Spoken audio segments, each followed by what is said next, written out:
Shalom. Saya melihat wajah yang penuh dengan sukacita, yang manis. Untuk saya percaya kita datang ke tempat ini di bait-Nya Tuhan karena kerinduan hati kita Tuhan, memuji Tuhan. Bahkan Tuhanlah yang menghantar kita sampai ini. Haleluya. Saya ajak jemaat Tuhan untuk bangkit berdiri bersama-sama. Satukan hati kita, tundukkan kepalamu, kita berdoa. Allah semesta alam, pemilik kehidupan kami, di dalam nama Tuhan Yesus Kristus kami bersyukur di bulan yang baru ini Tuhan, kembali kami boleh datang menghampiri Engkau Tuhan, datang ke bait-Mu yang kudus untuk bersekutu bersama-sama, merasakan dan menikmati kebaikan Tuhan. Bahkan kami boleh melihat penyertaan Tuhan dalam hidup kami. Tuhan tidak pernah meninggalkan kami sedetik pun dalam hidup kami. Percaya kami, mulai dari kami lahir sampai kepada selamat Tuhan. Dunia ini ya Tuhan, ini kami Tuhan datang kepadamu. Ampuni kalau ada yang salah dalam hidup kami Tuhan, yang kami lakukan tidak berkenan di hadapan hadirat-Mu, yang tidak menyenangkan hati Tuhan. Ampuni kami di dalam nama Tuhan Yesus. Kami telah dilayakkan Tuhan untuk berjumpa dengan Engkau Tuhan, masuk dalam ruang maha kudus-Mu, berjumpa dengan Engkau Tuhan, bertemu muka dengan Engkau Tuhan. Dan kami boleh merasakan pengurapan yang daripada Tuhan turun atas setiap kami, atas setiap pribadi kami. Bahkan berkat Tuhan mengalir dalam hidup kami. Pujilah Engkau Tuhan. Kami persembahkan ibadah ini hanya untuk hormat kemuliaan Tuhan.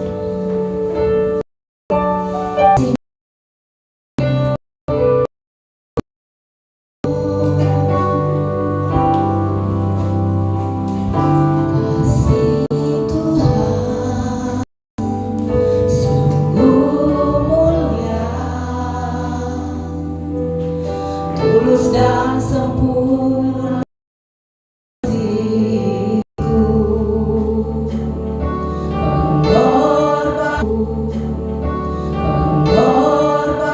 pengorbanan di Kalvari, sungguh berharga. Kau tebus dosaku. Terpujilah Tuhan Yesus, ditinggikan di atas pujian, dari dalam lubuk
suci yang engkau sembah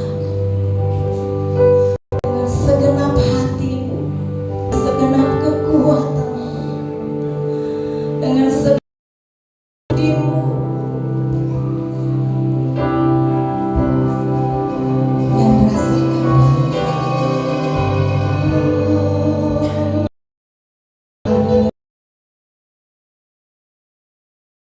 boleh angkat tuh.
Sama-sama katakan amin. Mari lihat di samping kiri kananmu bersama. Katakan Tuhan Yesus mengasihimu. Haleluya. Hidupku ada di tanganmu, kau beri rancangan yang terindah. Tak hanya yang baik saja yang ku terima. Walau tubuhku diremukkan, walau jiwaku tergoyahkan, ku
Amin.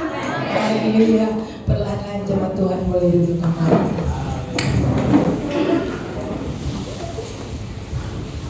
Terima kasih Tuhan. Kami percaya kalau sukanya Tuhan pasti yang terbaik bagi kami. Kami tidak dapat melihat masa depan, jauh ke depan, tetapi Tuhan yang merancangkan itu pasti yang terbaik dan terindah dalam hidup kami. Walau kadang Tuhan tahu tidak mengenakan bagi hati kami dan bagi anak domba, dan semua malaikat mengelilingi tahta dan tua-tua dan keempat makhluk itu.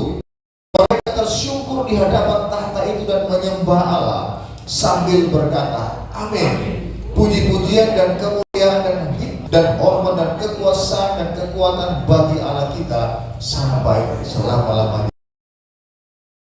Saya ada dua kata amin sini, itu hal yang pasti, yang luar biasa, yang sangat penting pada karena pendidikan. Nah, kembali kepada apa yang saya pernah jelaskan. Apa yang dimaksudkan dengan malaikat? Malaikat itu dalam bahasa Inggris angel, artinya utusan, sama dengan bahasa Ibrani malak, ya, utusan. Tetapi ketika berbicara utusan, malaikat itu bukan hanya sebagai pesuruh, bukan hanya sebagai pelayan. Memang Alkitab berkata bahwa malaikat Tuhan adalah roh-roh yang melayani. Tetapi lebih daripada itu, ya, bahkan banyak hal, bahkan di bagian lainnya sebagai dewan musyawarah Allah, yang Allah juga mendengarkan pendapat dari malaikat dan meminta juga pendapat. Ada yang saya jelaskan di berikut. Tetapi hari ini saya akan berbicara tentang malaikat, yang bagaimana malaikat itu menguatkan, ya, selain menguatkan dia juga membela, bahkan juga melindungi. Nah, saya sudah jelaskan ini beberapa waktu yang lalu.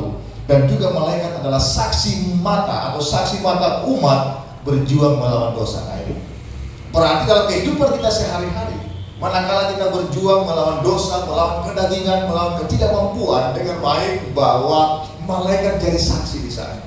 Kalau malaikat jadi saksi adalah ketika kita jatuh dalam dosa, ketika kita melakukan hal-hal yang tidak benar, perkara-perkara yang melawan kehendak Tuhan, malaikat ada di sana. Saya ketika baca ini sangat tertegun dan merasa malu ketika merenungkan betapa banyak kelemahan-kelemahan saya yang mungkin orang tidak tahu, atau orang terdekat kita tidak tahu. Tetapi malaikat tahu karena dia lihat, dia ada di sekeliling kita. Nah, ini kita buka di kitab 1 Korintus 4 ayat 9, silakan dibuka. Nanti kemudian menyeberang 1 Korintus 11 ayat 10. 1 Korintus 4 ayat yang ke-9. Sebab menurut pendapatku, Allah memberikan kepada kami para rasul tempat yang paling rendah, sama seperti orang-orang yang telah dijatuhi hukuman mati. Sebab kami telah menjadi tontonan, perhatikan, bagi dunia, kemudian apa? Bagi malaikat-malaikat dan bagi manusia. Berarti dalam segala keadaan Bapak Ibu Saudara, di mana kita mungkin pernah melakukan hal yang tidak benar, atau mungkin kita banyak diperlakukan tidak adil, atau apapun juga, ada saksi di sana. Ada malaikat yang menyaksikan saya dan saudara. Kemudian lompat ke ayat yang pasal 11 ayat yang ke-10. 1 Korintus 11 ayat yang ke-10. Sebab itu perempuan harus memakai tanda wibawa di kepalanya. Oleh karena kenapa? Para malaikat. Nah, ini kalau konteksnya zaman dulu, ya, perempuan itu kalau dia ada di tempat umum, dia harus bertudung. Kalau orang sekarang bilang hijab, itu ada istiadat orang-orang dulu di Timur Tengah. Jadi kalau dia tidak pakai hijab, lebih banyak dirambut dibunuh daripada ayat-ayat sebelumnya, ya. Dan oleh karena kenapa? Itu wibawa. Wibawa seorang wanita ketika dia berhijab pada waktu itu. Nah, sekarang dunia modern, tetapi intinya adalah berbicara tentang kesopanan, tentang harkat, tentang martabat seorang wanita. Jadi ketika wanita dalam banyak hal banyak menjatuhkan orang-orang di dalam hal-hal yang berkaitan dengan katakanlah perselingkuhan, apapun juga itu, malaikat jadi saksi di sana. Malaikat melihat. Berarti bahwa kewibawaan seorang wanita itu ada dalam pantauan, dalam pengamatan malaikat, ada saksi. Jadi ketika melakukan hal-hal yang tidak benar, entah itu perkataan, perbuatan, penampilan yang tidak benar, yang juga bisa merupakan batu sandungan bagi orang lain, malaikat ada di sana. Dia melihat. Nah, ini sesuatu yang perlu kita renungkan sehingga kita perlu berhati-hati. Nah, kemudian pertanyaan lebih jauh lagi supaya kita mengetahui kapan malaikat itu diciptakan. Nah, karena kalau kita dengar ajaran orang seberang, kalau malaikat itu diciptakan dari cahaya, nur gitu ya. Kalau setan itu dari api. Nah, itu bukan kata Alkitab. Nah, kita lihat kata Alkitab kapan malaikat diciptakan. Ayub 38 ayat 4 sampai dengan 7. Ayub 38 ayat 4 sampai dengan ayat yang ke-7. Di manakah engkau ketika aku meletakkan dasar bumi? Ini waktu Ayub berperkara dengan Tuhan. Kemudian Tuhan berkata demikian, ceritakanlah kalau engkau mempunyai pengertian. Ayat yang kelima, siapakah yang telah menetapkan ukurannya? Bukankah engkau mengetahuinya? Atau siapakah yang telah merentangkan tali pengukur padanya? Ayat yang ke-6, atas apakah seri-serinya dilantak dan siapakah yang memasang batu penjurunya? Nah, kalau kita lihat di ayat yang kelima tadi, di situ bagaimana kalau kita membaca keseluruhan teks ini berbicara bagaimana tentang keadaan Ayub. Ya, kemudian ayat yang ke-7, pada waktu bintang-bintang fajar bersorak-sorak, ya itu tentang planet-planet kita ya, bersama-sama, dan semua anak-anak Allah bersorak-sorai. Anak-anak Allah di sini itu berbicara tentang malaikat. Berarti bahwa malaikat itu diciptakan ya pada zaman kekal sebelum langit dan bumi diciptakan, sebelum ada alam semesta ini. Karena kenapa ketika diciptakan alam semesta ini ada planet-planet itu malaikat bersorak-sorai. Berarti bahwa malaikat itu ada di dalam kekekalan. Sebelum alam semesta ini diciptakan, malaikat sudah duluan. Tentu Tuhan yang paling pertama ya. Jadi ini yang perlu kita pahami. Kemudian berjalan waktu di dalam kekekalan. Sebelum alam semesta ini ada, sebelum ini ada, sebelum manusia itu ada. Pertanyaannya, kapan malaikat itu jatuh? Kenapa? Karena ketika berbicara tentang malaikat, ada malaikat yang jatuh ternyata. Coba buka Yudas 1 ayat yang ke-6. Yudas ini cuma satu pasal. Ya, ini pelajaran teologi Alkitab. Yudas 1 ayat yang ke-6, dan bahwa ia menahan malaikat-malaikat yang tidak taat pada batas-batas kekuasaan mereka, tetapi yang meninggalkan tempat kediaman mereka dengan belenggu abadi di dalam dunia kekelaman sampai penghakiman pada hari besar. Berarti ada malaikat-malaikat yang tidak taat, berarti jatuh ya. Kemudian di 2 Petrus 2 ayat 4, ini yang baru pengantar ya. 2 Petrus 2 ayat 4. 2 Petrus 2 ayat 4. 2 Petrus 2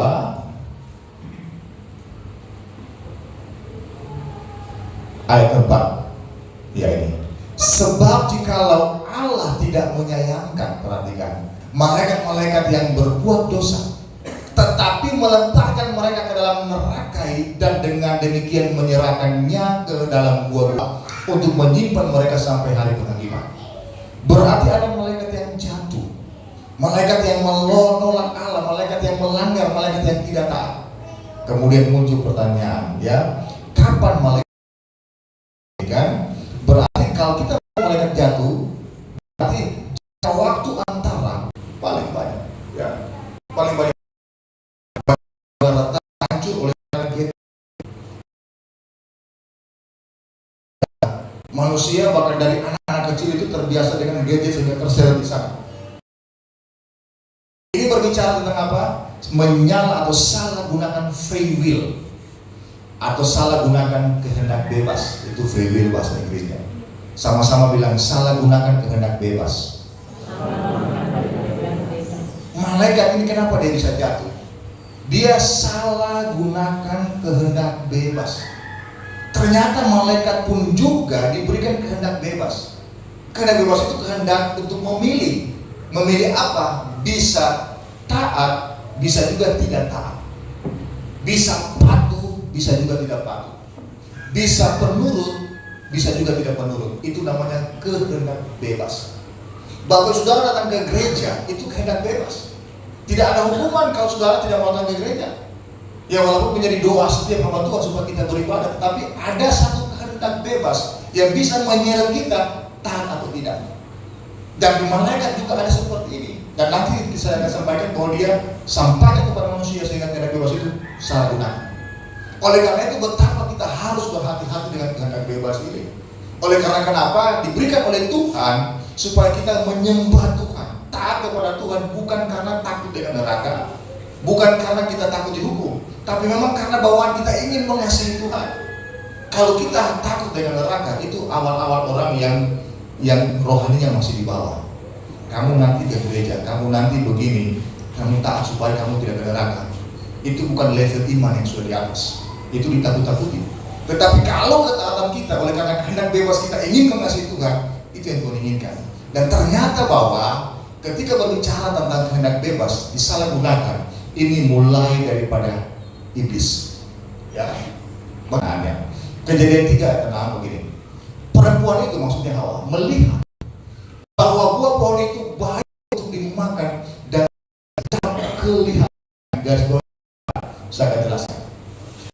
Pula menarik hati karena memberi pengertian. Garis bawahi kata menarik hati. Jadi sedap kelihatan dan menarik hati. Lalu ia mengambil dari buahnya dan dimakannya dan diberikan kepada suaminya yang sama-sama dengan dia, dan suaminya pun memakannya. Perhatikan. Oleh karena kehendak bebas untuk memilih taat atau tidak, dengar baik, ada bagian yang menjadi celah bagi iblis untuk masuk kepada pemikiran Hawa pada waktu itu. Dari mana pemikiran supaya dia bisa menggunakan kehendak bebas, kemudian dia terseret bahkan dia jatuh seperti iblis juga dan mengikuti keinginan iblis yang tadi itu, sedap kelihatannya dan menarik hati. Nah, hal ini yang turun sampai Musa itu kemudian dijelaskan kembali. Saya sampaikan ya, di sini dikatakan begini ya, sedap kelihatan itu dalam bahasa Ibrani itu ha'afa. Garis bawah ini kenapa saya jelaskan supaya nanti akan muncul di kalimat berikut di huruf 10 saya akan jelaskan. Kami bahasa terjemahan ya, tapi kata dasarnya seperti ini ha'afa. Kemudian menarik hati itu dalam kalimat ini artinya, dan ketika muncul hukum mengingini rumah sesamamu, mengingini dan menarik hati, aman. Ada hafa dan menarik hati, aman. Nah, ternyata dan selanjutnya ketika orang Israel akan masuk ke mana, perhatikan, dari manakah datangnya sekarang di antara kamu? Nah, ini menarik. Bukankah datangnya dari hawa nafsu yang saling berjuang dalam tubuhmu? Ya, hawa nafsu itu memang dalam bahasa Yunani ya, bahasa Perjanjian Baru, tetapi dalam paralel bahasa Ibrani sama, kamak dan hafa. Kembali kepada Kejadian 3:6. Kemudian ayat yang kedua di bawahnya, kamu mengingini sesuatu tapi kamu tidak memperolehnya. Perhatikan apa terjadi, lalu membunuh. Kemudian apa lagi? Iri hati. Tetapi kamu tidak mencapai tujuanmu, lalu apa?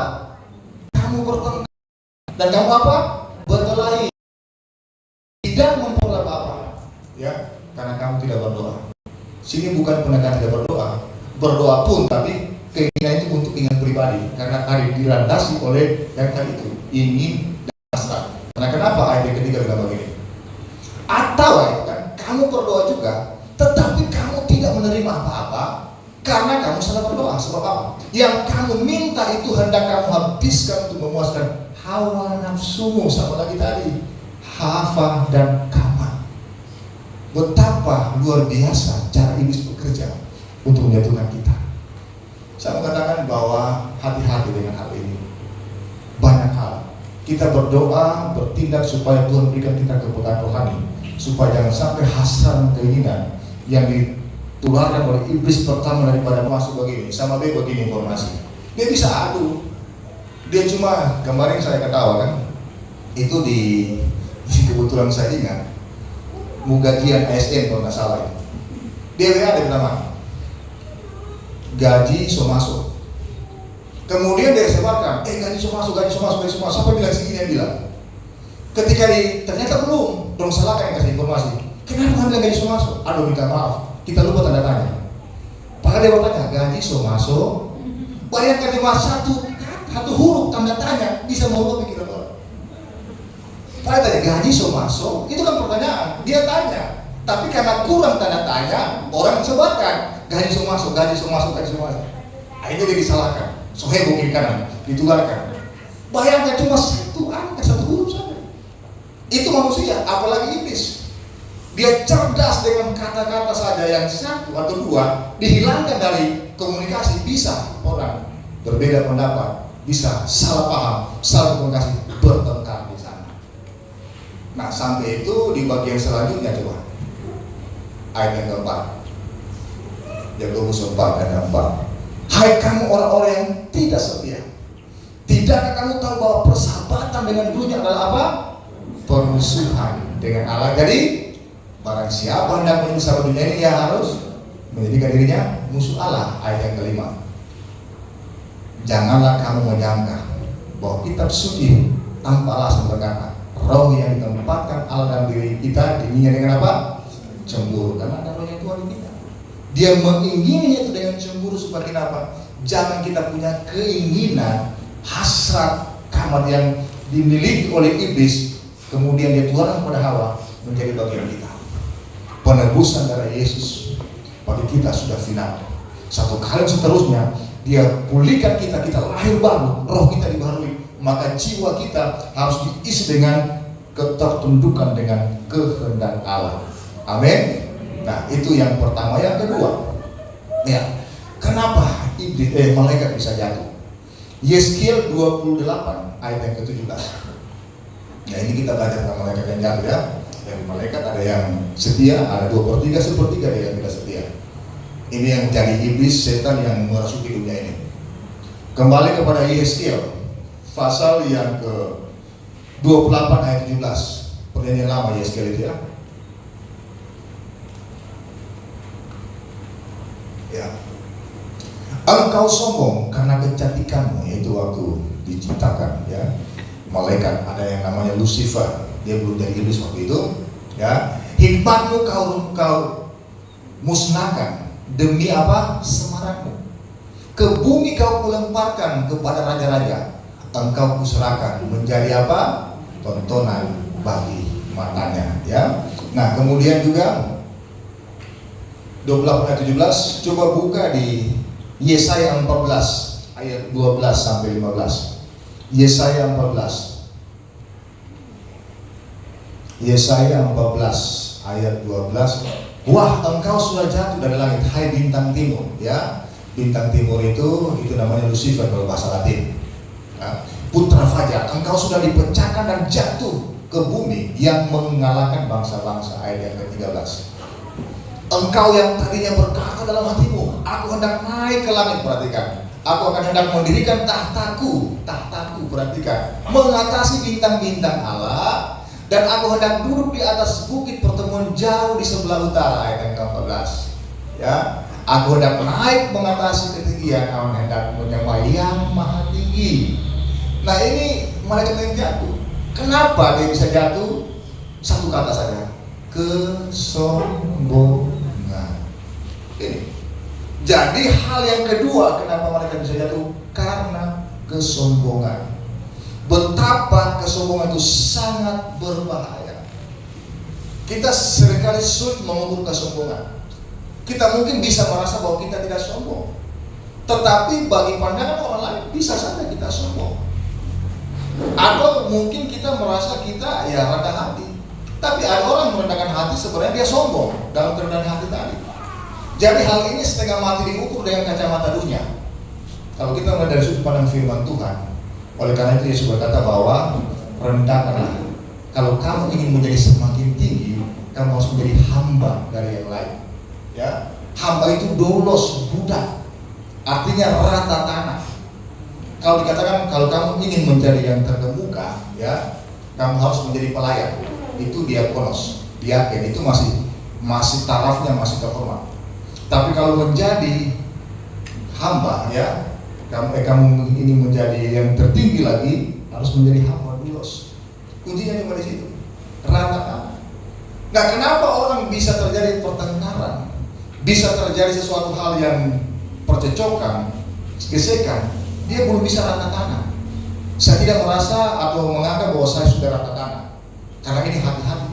Seringkali karena kepintaran kita, skill kita, status sosial kita, atau segala sesuatu yang lain yang melekat atribut dalam kehidupan kita, tanpa sadar bisa membuat kita sombong, menganggap orang lain lebih rendah, menganggap orang lain seperti kacang-kacang atau apalah, menganggap remeh. Itu tidak mudah kita ukur.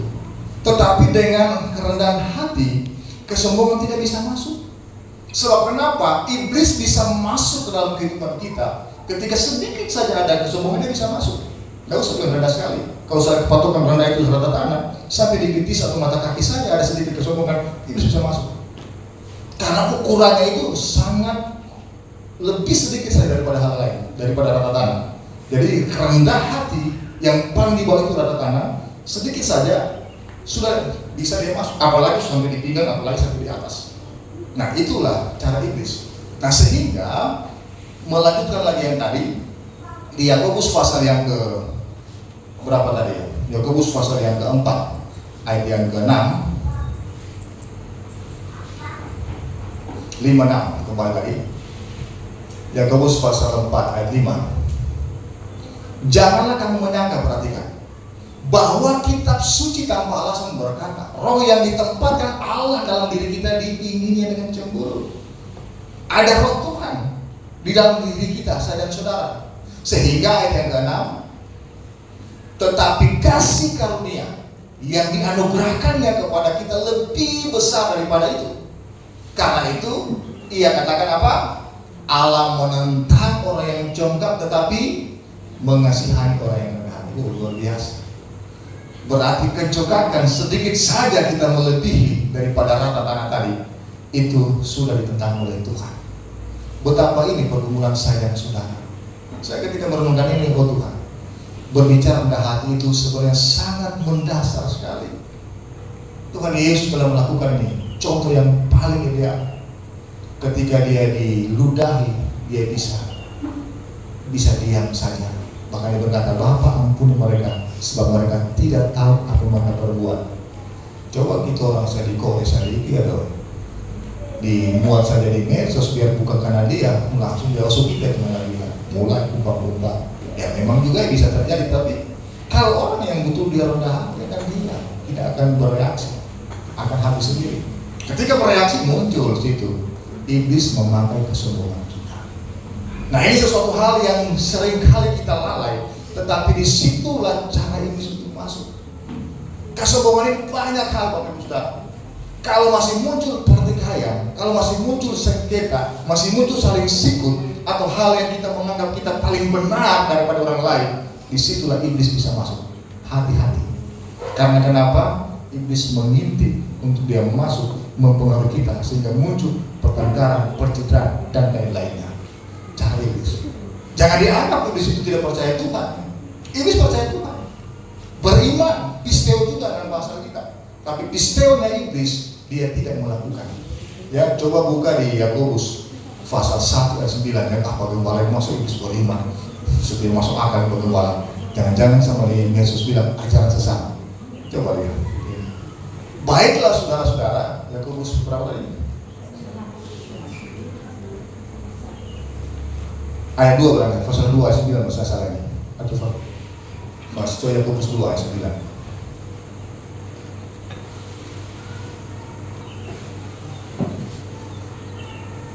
Yakobus tuh yang ada apa? Iblis pun apa? Percaya bahwa kepada Allah dan dia gemetar. Ada nggak ayatnya? Saya salah tulis ini. 19 ya?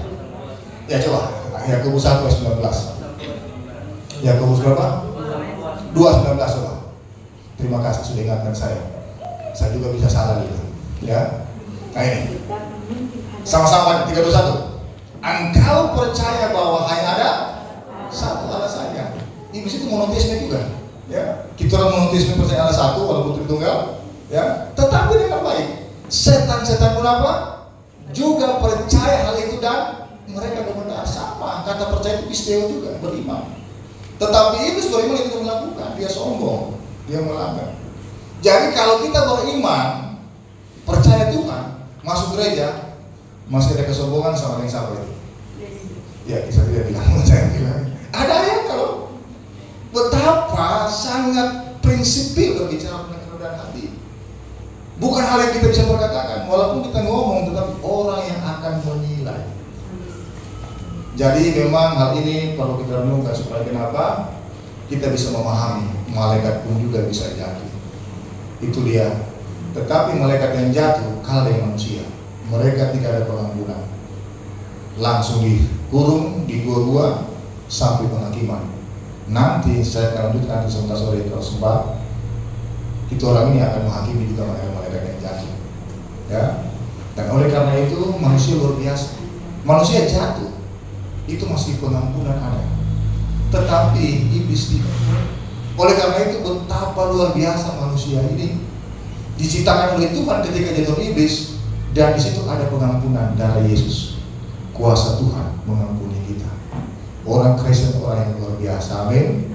Ada kasih karunia. Orang di dunia ini pun kalau ikut Kristus, ya kemudian dia mau diselamatkan, pasti dia juga akan menerima kasih karunia kehidupan yang kekal.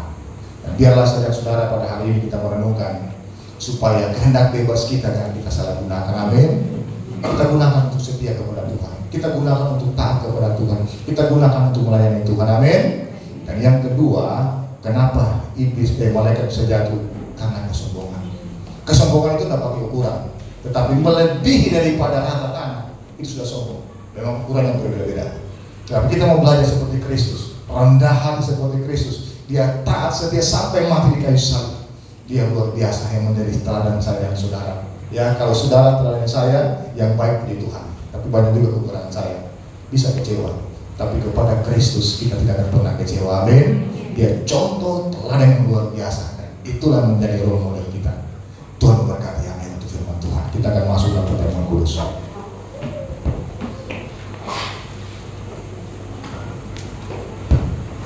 Haleluya.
Dahsyat Tuhan Yesus yang menjadi teladan saya dan saudara dalam keadaan yang sangat peka dan tidak mampu. Dia berkata, Bapa, sekiranya boleh cawan ini berlalu daripadaku. Dia tidak mampu untuk ada di peristiwa salib yang sangat mengerikan itu, sehingga keringatnya bercucuran seperti titik-titik darah, pembuluh darahnya pecah. Tetapi demi saya dan saudara, dan bukti kerendahan hatinya dia berkata, bukan kehendakku yang jadi, tetapi jadilah kehendak. Betapa luar biasa kehendak bebas yang dilakukan untuk taat, setia sampai mati secara indah di kayu salib demi saya dan saudara. Jangan sampai kita salah menggunakan kehendak bebas kita, sehingga keinginan dan hasrat yang ada terbawa kepada hal-hal yang tidak benar. Kristus sudah mati bagi saya, saudara. Malaikat jatuh oleh karena kesombongan. Itu dia bawa juga dalam dunia ini. Kesombongan, pemberontakan kepada kebenaran. Sedikit saja di atas kerendahan hati yang paling dasar itu sudah sombong. Dan itu dilihat oleh iblis untuk semakin memperbesar wilayah kesombongan itu, sehingga membuat kita jatuh dan merasa diri lebih benar, paling benar, tidak salah. Tuhan Yesus sudah mengajarkan secara hina, sehingga dia berkata, pikulah kuk yang kupasang, belajarlah daripadaku, karena aku lemah lembut akan memperoleh ketenangan. Terima kasih. Hari ini kami belajar, malaikat pun juga kami ada kesempatan. Terima kasih Tuhan. Malaikat berubah kasih oleh Tuhan. Oleh karena itu gunakan kehendak bebas kita dengan baik dan benar. Tahan setia pada kehendak Tuhan.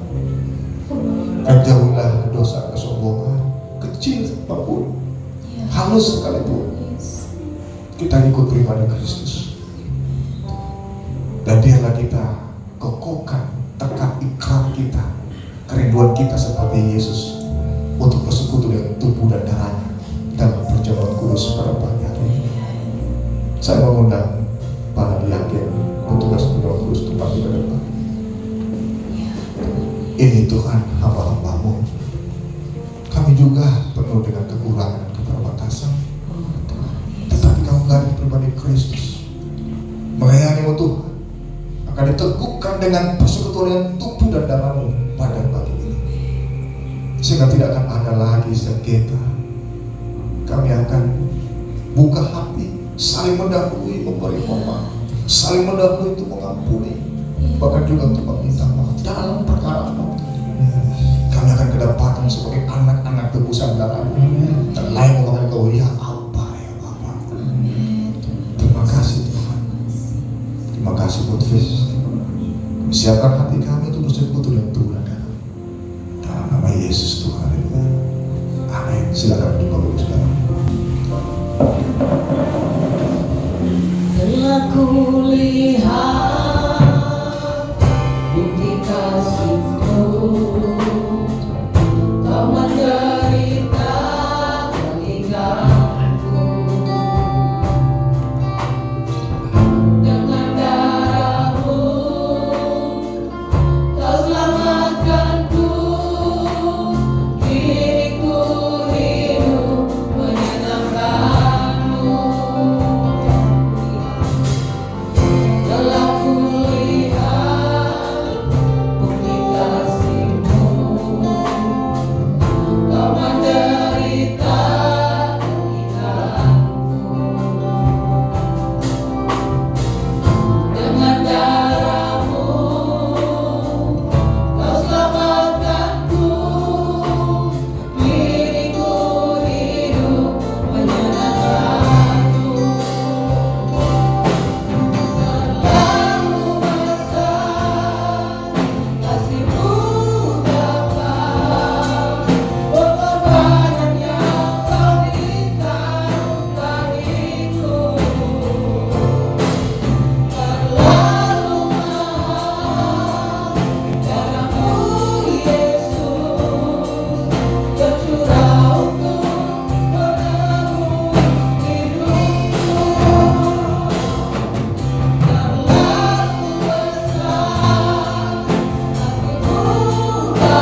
1 Korintus pasal yang ke-11 ayat yang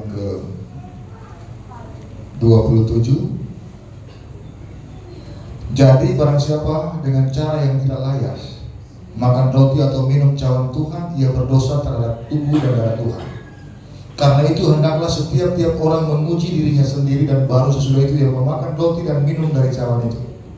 Karena barang siapa makan dan minum tanpa mengakui tubuh Tuhan, ia mendatangkan hukuman atas dirinya. Sebab itu banyak di antara kamu yang lemah dan sakit, dan tidak sedikit yang meninggal. Kalau kita memuji diri kita sendiri, hukuman tidak menimpa kita. Tapi kalau kita menerima hukuman dari Tuhan, kita dididik supaya kita tidak akan hukum bersama-sama dengan dunia. Setelah itu, angkat roti dengan tangan kanan kita. Roti di tangan kanan saya dan saudara adalah roti biasa. Namun dalamnya kita menaruh iman bahwa roti ini melambangkan tubuh Kristus yang dirembukan. Dia menderita kesakitan.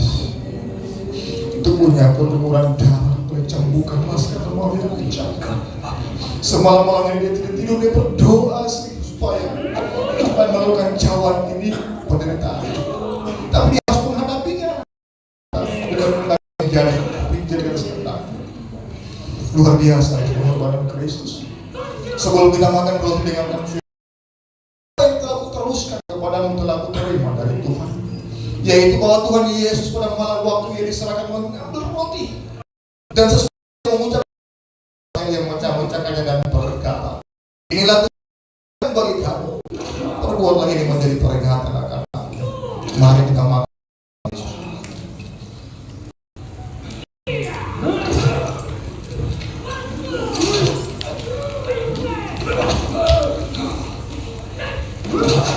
Angkat tampuk dalam cawan sedikit di atas kepala. Demikian juga yang mengambil cawan sesudah makan, lalu ia berkata, cawan ini adalah perjanjian baru yang dimeteraikan oleh darahku. Perbuatlah ini setiap kali kamu minumnya menjadi peringatan akan aku. Mari kita minum dalam nama Yesus. Bersyukur kepada Tuhan. Kami terima kasih Yesus. Haleluya.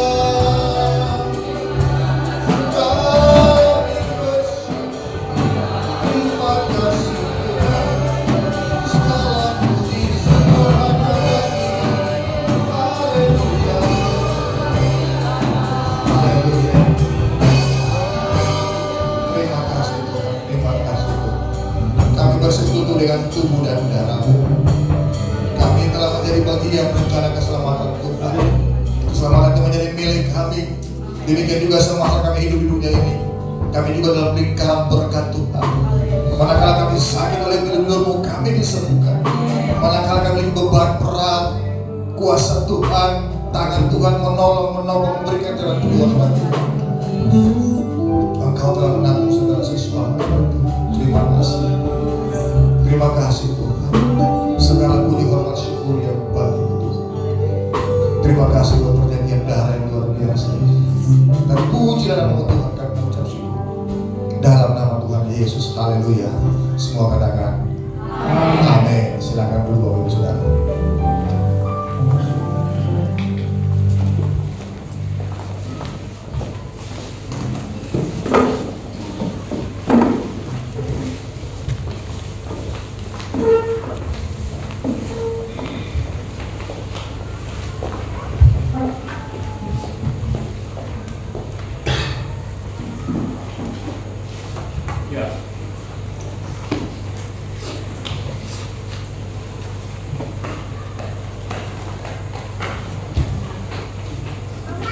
Tundukkan kepala kita berdoa. Bapa, kami bersyukur Tuhan baik. Firman-Mu telah datang menyapa kami begitu jelas dan begitu tegas. Agar dalam kehidupan kami jangan mengingini. Kami tidak hidup di dalam kesombongan. Ampuni kami Bapa, akan kami sucikan kami. Ampuni biar kami tetap senantiasa teguh berdiri di hadapan Hadirat. Meteraikan firman Roh Kudus-Mu yang luar biasa ini senantiasa meteraikan dalam kehidupan kami. Firman terus kami kerjakan selama kami hidup dengan pakai terus hamba dengan luar biasa hikmat pengertian akan ditaruh di atasnya. Ia berkata pada seluruh dengan kehendak. Makasih banyak Bapak di surga. Terima kasih Tuhan Yesus Kristus memberkati pekerjaan apapun menjadi pekerjaan hamba Engkau, memberkati yang menjadi rencana. Baik Ibu Gembala bersama anak-anak semua anak tolong diberkati dalam nama Tuhan Yesus. Terima kasih Bapak, kami percaya kami semua yang hadir pada saat ini, kami semua telah diberkati lewat penyampaian firman-Mu. Saatnya tiba kami akan memberi persembahan apapun itu bentuknya Bapak, besar kecil kita percaya sesuai dengan firman-Mu. Kami ya Allah akan membalas berkat berlipat kali ganda sesuai dengan janji Bapak. Kami akan memberi persembahan pada saat ini hanya dalam nama Tuhan Yesus Kristus. Haleluya. Amin. Dialah segalanya, Dia bagimu. Dialah segalanya, besar keinginan. Hormatkan dirinya dan selamatkanmu. Dialah segalanya, Dia bagimu.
Kami mengucapkan selamat datang bagi jemaat yang mungkin baru pertama kali ibadah bersama-sama dengan kami di sini. Tuhan Yesus memberkati.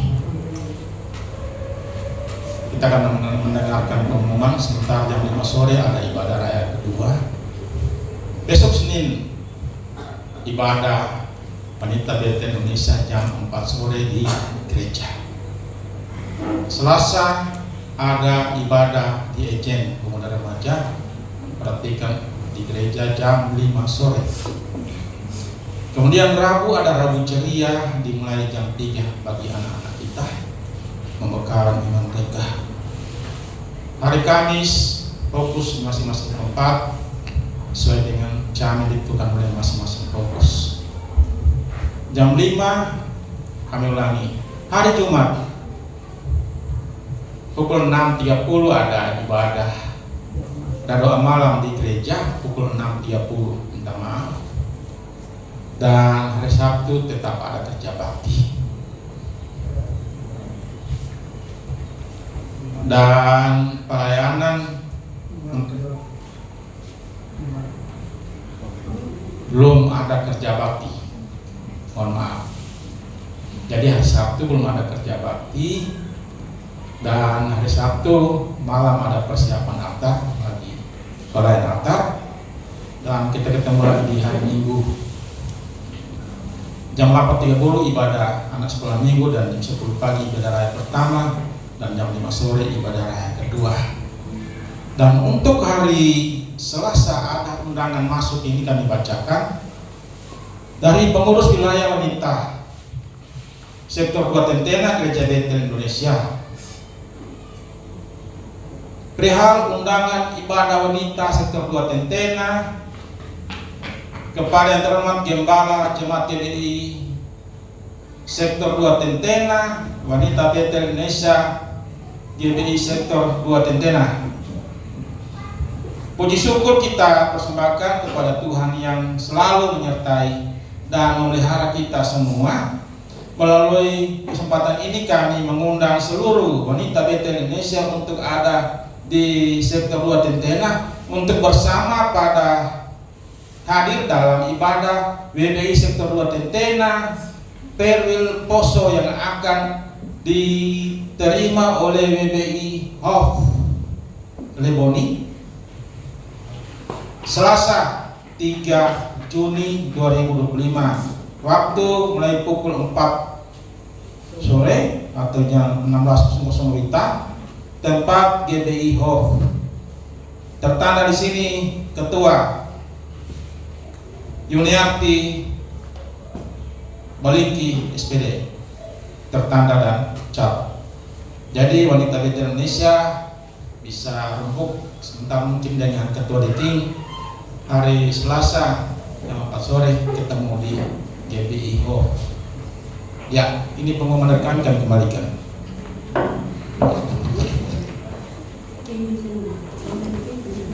Ya, untuk hanya penegasan lagi seperti biasanya di akhir bulan atau awal bulan ada pertemuan pemuji, maka diharapkan kehadirannya untuk kita doa bersama-sama para pemuji yang ada di gereja ini hari besoknya Senin jam 6.30 ya, paling lambat supaya segera dimulai dan kita bisa hadir semua ya, puji nama Tuhan.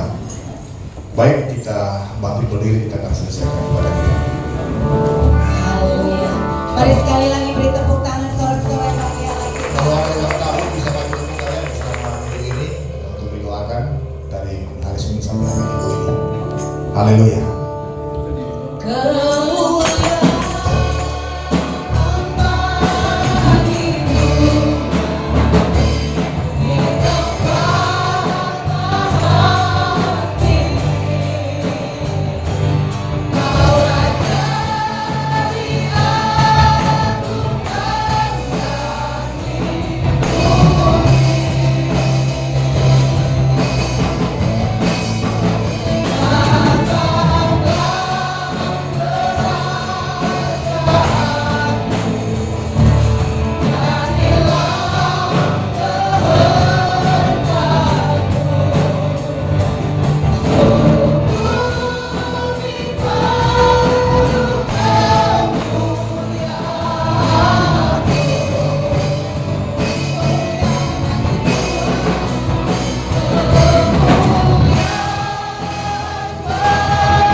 bersama para malaikat di sorga. Kami mengangkat tangan kami mengadukan Engkau, dan kami bersyukur ibadah boleh berjalan dengan baik dalam kemuliaan Tuhan.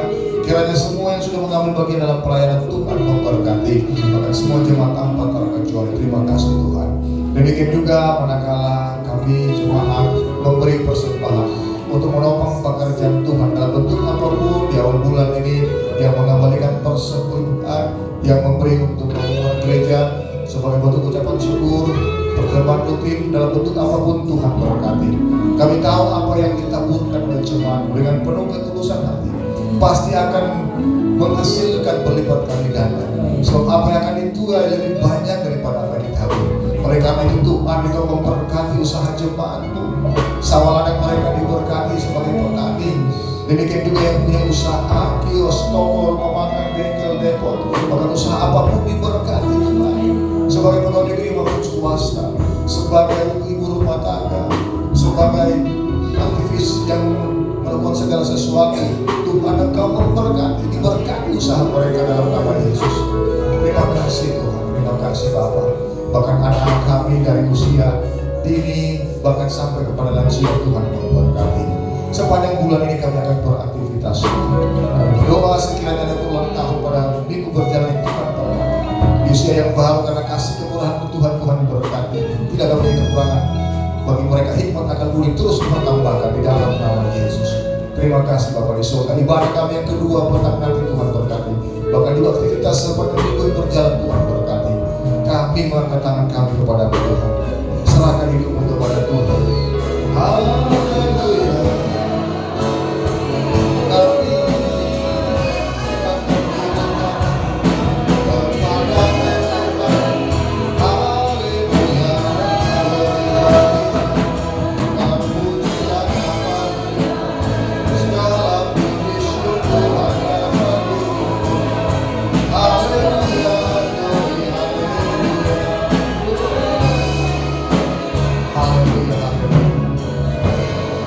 Biarlah tanganmu tetap terangkat, pertanda kau hanya berserah kepada Tuhan dan percaya kepadanya, dan mau hidup dalam pemeliharaan dan penyertaan dan taat dan setia. Kembalilah dalam hidupmu sehari-hari.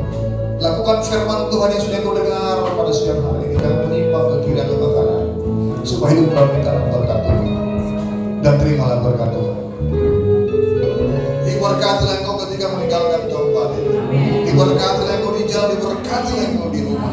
Diberkatilah sisi rumah tanggamu, diberkatilah buah kandunganmu, diberkatilah anakmu, diberkatilah usahamu, diberkatilah pekerjaanmu. Segala apapun yang kau kerjakan dalam tangan Tuhan itu pasti diberkati.